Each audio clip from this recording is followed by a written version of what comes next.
preparing. Okay. Hello, and thank you for joining us. My name is Bradley Butler. I am the Executive Director and Curator at Main Street Arts in Clifton Springs, New York. Tonight's event is an online artist talk with Celia Feldberg, Katie Palomares, and Dale Wolfield. And this artist talk is part of a series of online events in conjunction with our exhibition, The Cup, the Mug. And these three artists are included in this year's exhibition, which is an online invitational.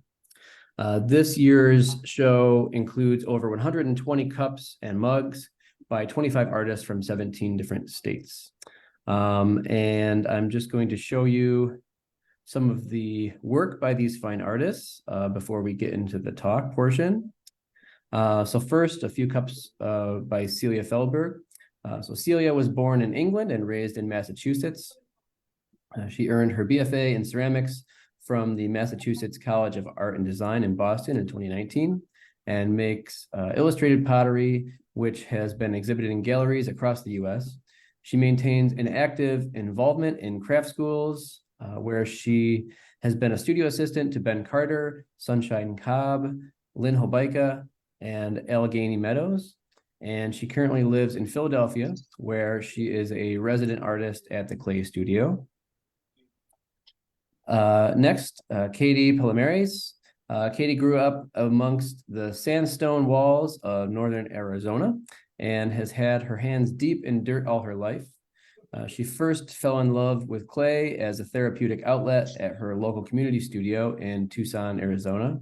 And her days are now filled with clay, whether she's teaching a ceramic class or creating work in her home studio in Austin, Texas. And Dale Wolfield lives on the Hudson. She's a Hudson Valley native. Subsequent to a career in arts education, she is using her proliferation of creative reserve to create detailed functional ceramic pieces. Dale served on the executive board of the Hudson River Maritime Museum and is a life member of the Woodstock Artists Association. She holds graduate degrees from SUNY New Paltz and currently creates at the Kingston Ceramic Studio. So that is a little bit of background about each of our guests tonight.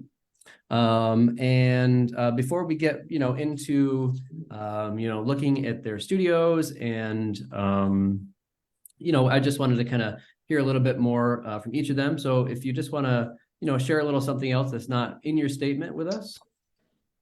And we'll go back to Celia first.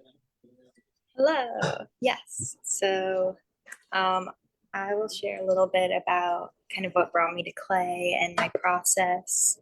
So I've always really loved to draw, and I fell in love with the wheel throwing process when I was at college. And I decided I was going to study ceramics, and it didn't take long for me to want to bring together drawing and making pots. So I explored a lot of different ways of drawing on the surface, and there's like a million ways.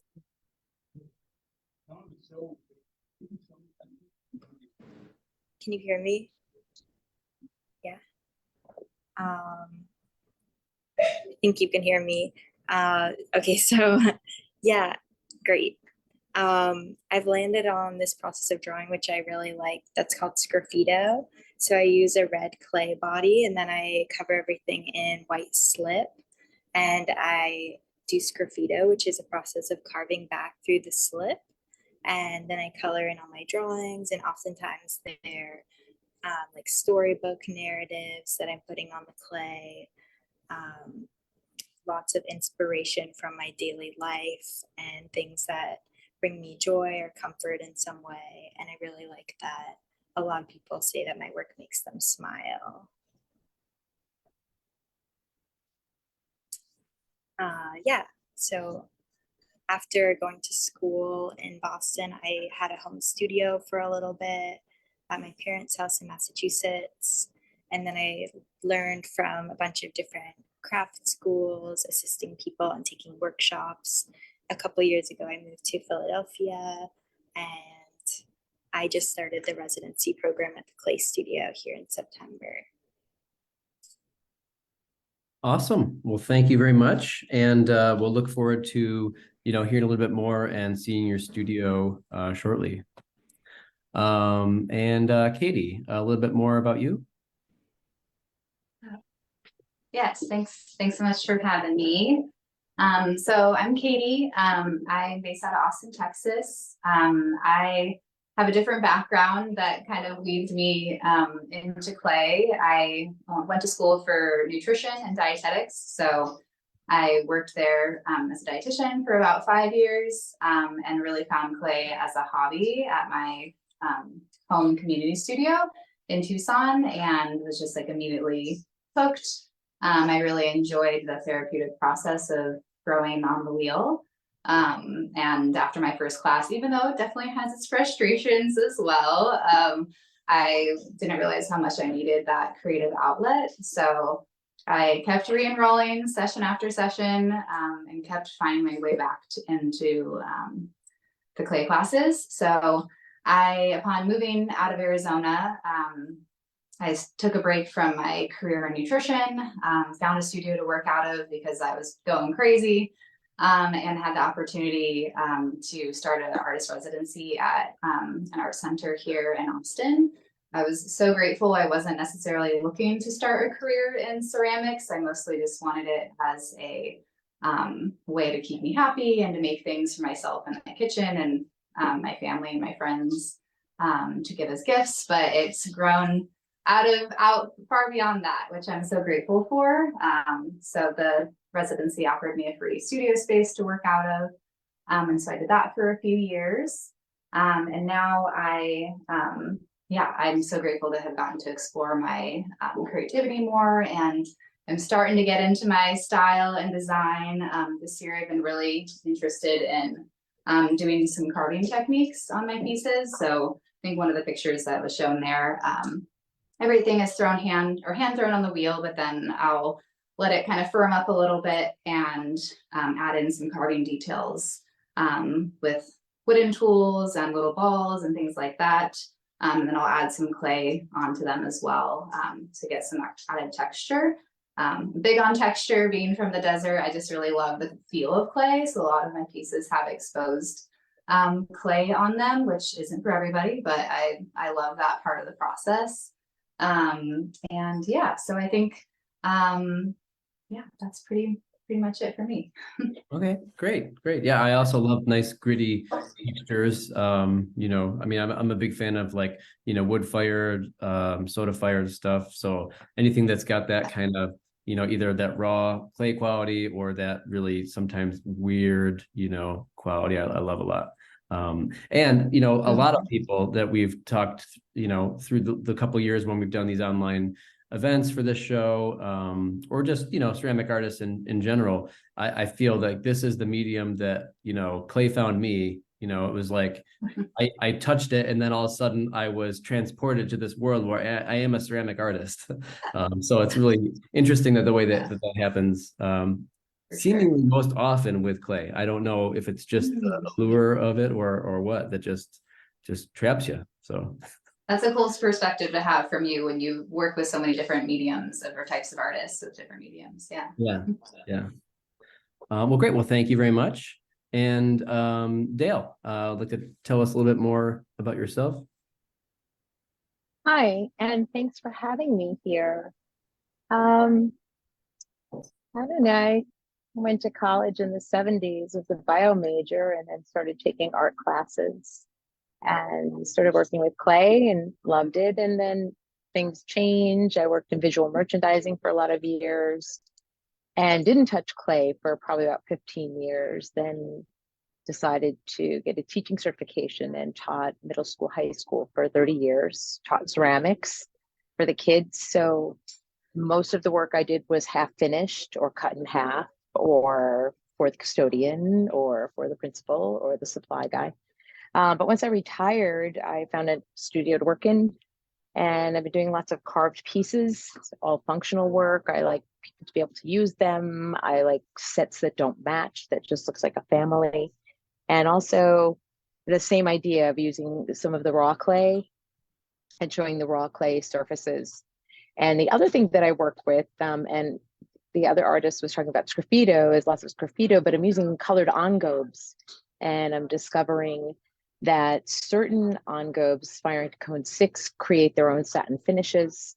Some of them don't. Experimenting with the different colors of engobes and how they're reacting under different kinds of glazes, along with relief carving and sgraffito, has been keeping me pretty busy. And then the other thing with some of the cups, like the river, these are Hudson River glass eels, which is a protected species here that people poach for quite a lot of money, believe it or not. Not my cups, but that would be nice.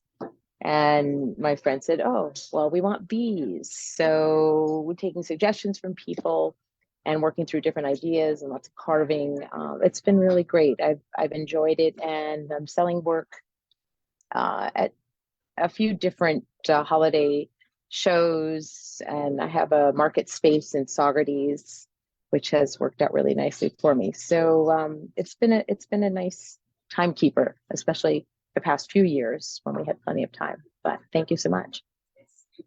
Yeah, no, thank you. And it's really interesting, you know, and I can't remember if I talked about this in last week's talk, but the way that there's always seems to be some kind of overlap between, you know, all of the artists that get pulled together for this one talk. Like you all carve into your surfaces in some fashion, and I think that that's really interesting. You know, last week everyone was, you know, kind of equally an educator as well as you know, being the ceramic artist. And it's just, you know, it's just a really wild thing. Like there is no planning that goes into who gets put together. It's just that, you know, you all sign up and it happened to be on this day. So I think it's just really interesting that you all, you know, use carving or, you know, line that's, you know, scratched into the surface as part of the image of the surface. So really interesting.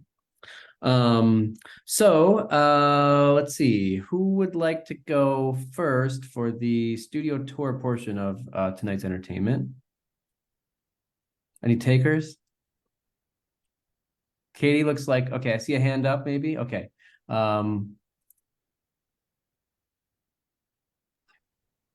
Yes, I can do that. Cool. Yeah. Okay. My phone off of the tripod. We'll get this flipped around here. See if I can figure out the technology. There we are. Okay. So I'm in a really small studio space. I'll kind of go to there's my dog, Bingley. He's always in the studio. So he's sad that there's not room for him right now.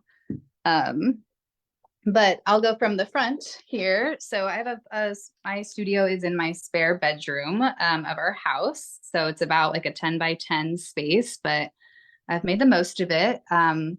We just moved into here about maybe like earlier this year. So I'm still kind of getting the feel for things and figuring out where to put everything, but I'm so grateful to have a space designated. So I do most of my work on the pottery wheel there. I have my trimming device and all of my mess on the floor that I'm in the midst of making right now. I have got a work table. I've been doing some hand building work as well. I'll show you a couple of pieces I have in progress. Here's actually, a couple examples of some pieces that are drying and waiting to go into the kiln. So these are wall hangings with like a little vase on the inside. So it could be used as a propagation vase or for dried flowers. That's one of my newest designs, and I'm very excited because it's pushing me out of my comfort zone of the wheel, which is what got me into this. Here's one of those that's finished, you can see. Yeah. Have some pieces in progress over here. Oh, I put in a sink, which was very exciting. I've never had running water in my studio before, so that was a major improvement upon moving and getting to claim this room as my own. My bathroom is on the other side of this wall, so the plumber was able to just like run the piping through, which worked out quite well. And then I've got some planters up out here. And today what the mess that was made on the floor was from trimming these little bowls.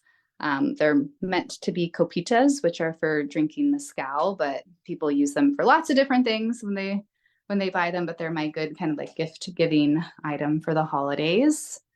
And then here I have a few finished pieces. There's some more of those wall hangings. Those both are lighting pieces. I don't have the lights on in them, but that's been some more work that I've done outside of the wheel. And then one of my most popular items these days is a tortilla warmer. So my husband is from Mexico and eats tortillas with almost every meal. So they have become a requirement in our household. There's a couple examples of those copitas when they're finished. Yeah, so that's pretty much it.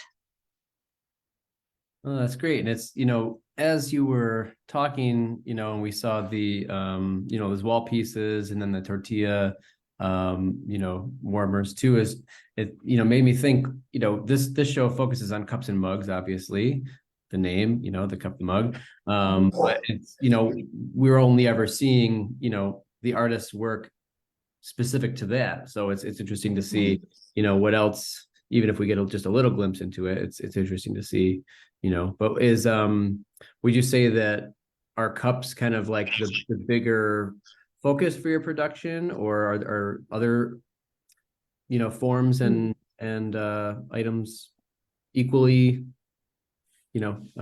prevalent? That's a good question. Yeah.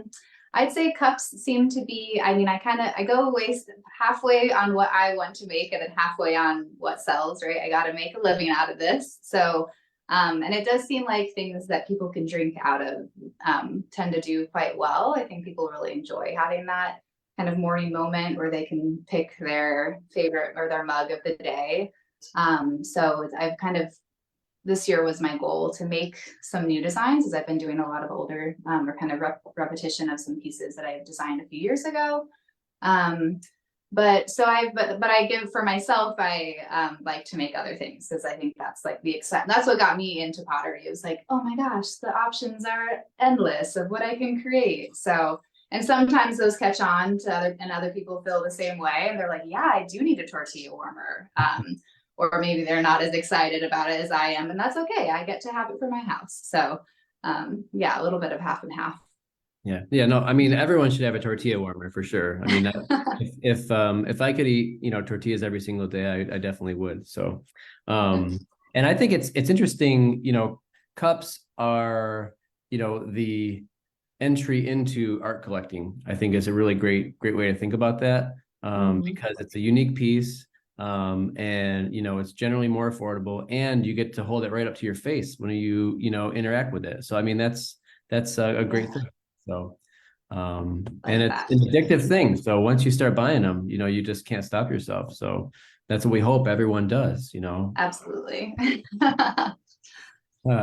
Great. Well, thanks so much. And let's see, Celia, Dale, either of you feel like going next? Sure, I can Okay, great. go. So I mentioned that I am in this residency program at the Clay Studio, and there's about like 11 residents here, and we all have kind of partition spaces in this big room. And then in the building, there's also a glaze lab and a bunch of different kiln rooms. My studio is a bit depleted feeling right now because I just had a really big show last weekend, but I still want to take you around. Set.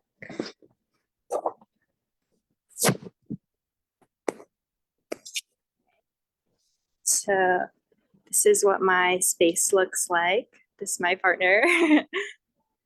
Over here, I kind of have my tools on my pegboard, and this is where I keep all of my finished work and drawing on paper supplies. And I have a nice big table and a pin board. And then this is my wheel over here. And this is where I keep all of my work in progress on these shelves over here. And then I have a cabinet with underglazes and more tools in there. So it's a pretty simple setup in here. I really like having like lots of different shelves and places to put things in progress, and then like a huge table where I can do all of my drawing on. And typically I'll just like, when I go to work, I'll make like 30 or 50 of one form, and then I will put all the handles on or trim them the next day, and then slip them all the next day, and then start drawing on them, and then color them all in, and then I'll get to fire that batch and glaze that batch. So I really like to work in multiples. And so when you're, making that number of cups, like you mentioned, the same form, is it like, are they identical? I mean, as close to identical as you can be. Are they as identical? Are they, and then the image is Yeah. what makes them different, or? Yeah, so I feel like when I throw, they are pretty similar just because of the muscle memory of doing the same thing over and over again. But since I do like different drawings on each piece, I don't try to throw them all identically or make the same handle over and over again. I think there is like a consistency that happens just from repeating the process so much and my own style and preferences, but I feel like they are all a little different and the drawings are always different too. But do you seem to have like a similar cast of characters across the mug? I do, yeah. I have certain animals that I always go back to, like the bear and fox, and this guy who like I call my raccoon character, even though like a lot of people think that it's a cat or a hippo or something else. Well, that's great. Um, and um, and well, I guess could you show us just some of the work that's up on the shelf behind you so we could just see a little bit Yeah, more? totally. That'd be great. Um,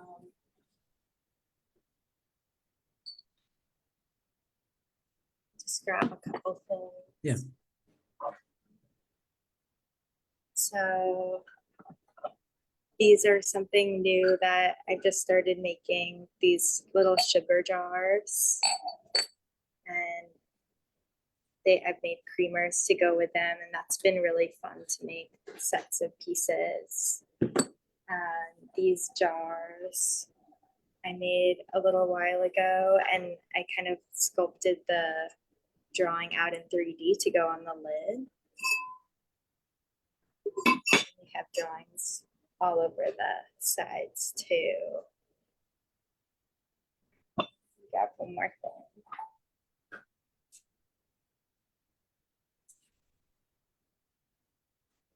This is also kind of a new form for me. It's a butter dish. So it has this illustration of these foxes biking around on the dome part, and then like a surprise drawing on the plate inside when you lift it up. Oh, that's great. And it's, again, cool to see other forms other than cups and mugs, in the studio Yeah, too. yeah, totally. Awesome. Well, thank you so much. And Dale is currently carving a form that's not a cup or mug. Not a cup or mug. No, not a cup or mug. So I like to do a lot of carving, some big bowls. The cups are actually sort of the practice pieces, coming up with the idea, like the smaller canvas that you use, and try different ideas on the cups, and then they go on bowls, they go into other pieces. And currently I'm working on, I have this one, carving with graffito. That'll be a bright blue, and that will be similar to this color when it's finished. And the same thing with the picture here. And then I was working on some bottles today for olive oil. And this is my desktop and my studio space and my supplies. This is Grace. Say hello. Hello. She has a class here right now. There's a class in the studio. So this is a community studio. And I rent a small space, kiln room.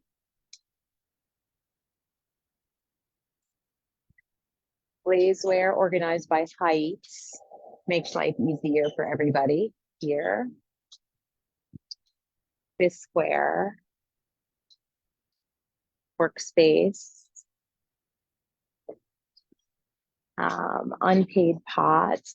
Actually, some of the people that come to this studio have been my students in high school or my students when I taught in college as well. So that's been kind of fun to bump into them once again. The main studio with the wheels. And then in the back here, we have some private spaces. This is my friend Ted. He does these. I'm his consultant. He's a jeweler, so he's just learning.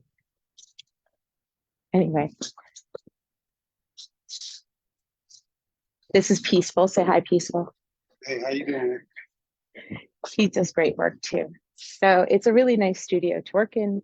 Everybody's pretty lovely. I've been renting the space. A woman started it and expanded multiple times, and it's been great. So I'm having a lot of fun.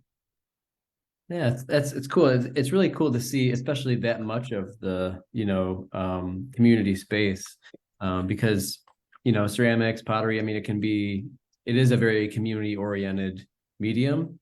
It doesn't, have to be for everyone. It's easy to, well, not easy. It requires plumbing and electric and all that, but, to set up your own space in your home is possible. But the community, I used to work in a community pottery studio as well. Not as a ceramic artist, but just as a staff person. But it's just such an interesting environment, and I think it's a big part for a lot of people's lives and careers to work in a space like that as a potter or ceramic artist. So it's cool. Great. Well, thank you. It's really just just a lovely experience. I think that all for me, it's like selfishly just a fun thing that I get to do is, talk to people, see what they're doing. It's one of my favorite things about my job is to do studio visits, whether it's, something like this, where we just get a little glimpse, but from a distance, or visiting in person, more locally. So it's really just a fun thing. And, I try and do as much of it as I can. So I really appreciate you all. Thank you. Opening up and sharing some about your space and more about your work. And I just want to remind everyone out there that the Cup the Mug is live on our website, mainstreetartscs.org, through December 2nd, which I believe is a Saturday. So through the end of the day that day on the 2nd, and you can see work not only by these 3 great artists, but also by 22 additional great artists in the show. This is an invitational exhibition, and each of these artists was chosen to be in the show. And you can learn more about them, each of the artists, on our website. You can also view all available cups that I think you should probably go buy right now. So don't hold back. And more, that one included right there in Dale's hand. So we have 2 more of these events scheduled for the upcoming Tuesdays in November. Next Tuesday, the 21st at 7:30 p.m. Eastern Standard Time. We have 3 more artists for you to hear from and see the studios of. So we have Yael Braha, Sierra Estes, and John Quick next week.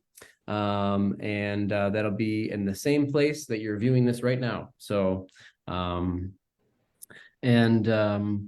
I think that's it. So again, thank you all for making great work, being in the show, and sharing with us tonight. And thank you all for watching. Thank you so much. Thank you. Thank you for having us. Thanks. Thank you.